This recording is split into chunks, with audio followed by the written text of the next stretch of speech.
As a person who God has placed in a position to earn a lot of wealth through a career, what do you think is the best way you've seen not to love money, but love God and glorify Him with wealth? And then there's a second part to the question, and how to work hard while gaining wealth without falling into worldly priorities.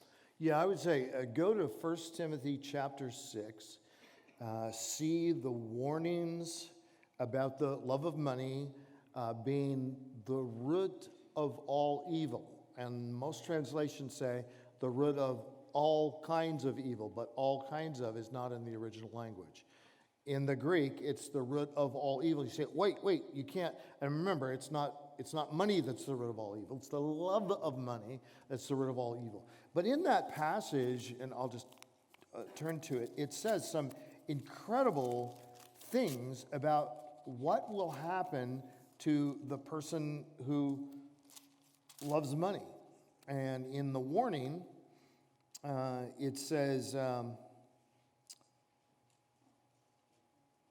those who desire to be rich fall into temptation, into a snare, and into many senseless and harmful desires that plunge people into ruin and destruction.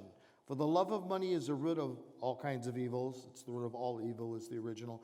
It is through this craving that some have wandered from the faith and pierced themselves with many pangs. Okay, so let me ask you this.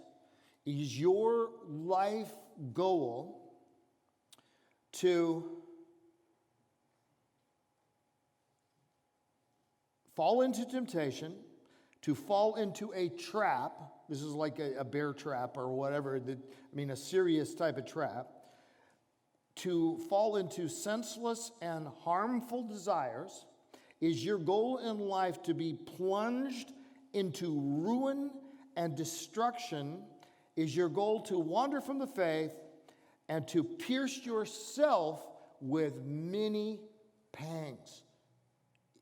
In other words, is your goal to live a destructive, ruined life characterized by misery? If it is, then love money, because that's where it's going to take you. See, this is an example of what is right is always good, and what is wrong is always bad. For us, not only for God and the kingdom of God and for other people, our family and friends, but for us personally.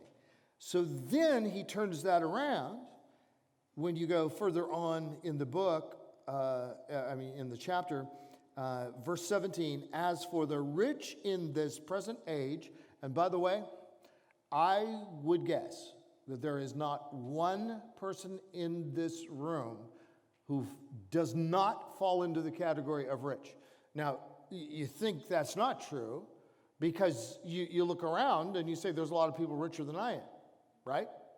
Yeah, except you live among the 98th and 99th percentile of the world's wealthy. Do you know that the average, the poverty level in the United States for a family of four is $25,000 a year? But if you look that up, it's actually, the last I looked, it was in the 98.9 percentile of the world's wealth.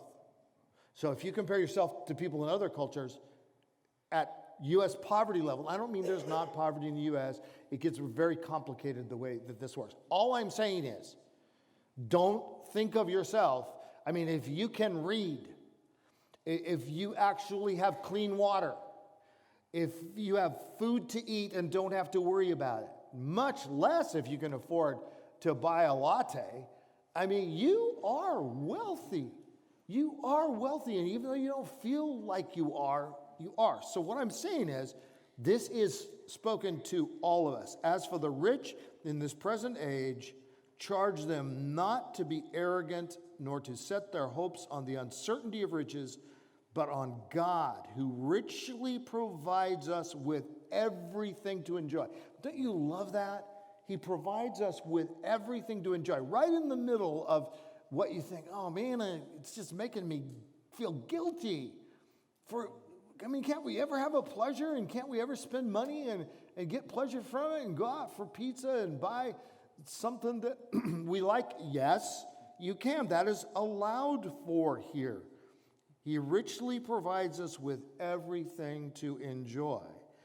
Tell them they are to do good, to be rich in good works, to be generous and ready to share, thus storing up treasure for themselves as a firm foundation for the future, the coming age, so that they may take hold of that which is truly life.